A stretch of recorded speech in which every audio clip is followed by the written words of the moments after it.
As Nawaz Sharif mulls a response to Modi's invitation, there are signs that India and Pakistan ties are set for a sea change. Renowned Pakistani politician and journalist Najam Sethi has hinted that a most favoured nation tag awaits India under the next dispensation led by Narendra Modi. Imagine that.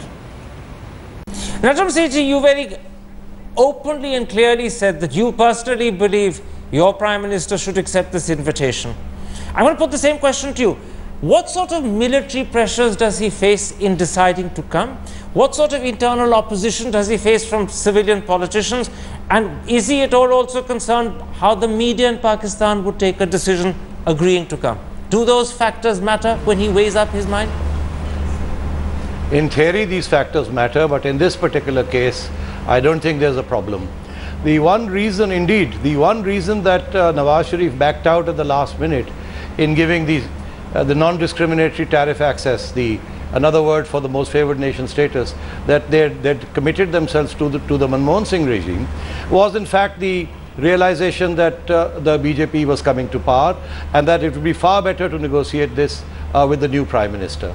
So my sense is that the Pakistani government is ready to start talks, and they want them to be on a positive basis, and that was one of the reasons why MFN was withheld at the last minute.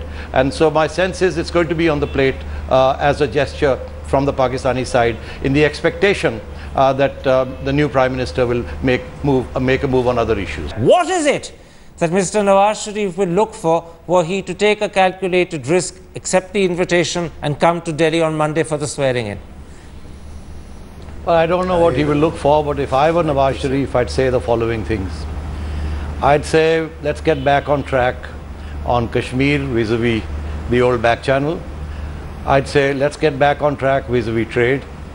And I would say, the easiest thing to do before we actually get back on track on these issues is for you to make an announcement that Pakistan and India, their cricket series will be revived and cricket diplomacy will set the ball rolling. Will your party, on this critical issue of India-Pakistan relations, and it's much wider than just Kashmir, will you be supportive or will you seek, as I said earlier, like Mr. Tiwari, to find political, polemical points to score? A quick answer.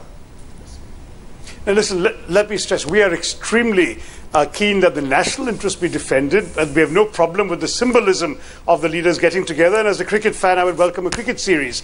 We just urge abundant caution that an unprepared Prime Minister should not get into substantive issues until he's had time to be briefed and focus on the history of these negotiations. Let the time come, it can be pursued. And let me add that after Mr. Vajpayee's visit to Lahore in 1998, 4 months later we had the Kargil War. So there are grounds for caution. There are grounds not to be carried away by the atmospherics of a symbolic get-together. We have to be careful. At the same time, it's obviously in our national interest to have peace with Pakistan, and we should therefore pursue it responsibly and sensibly.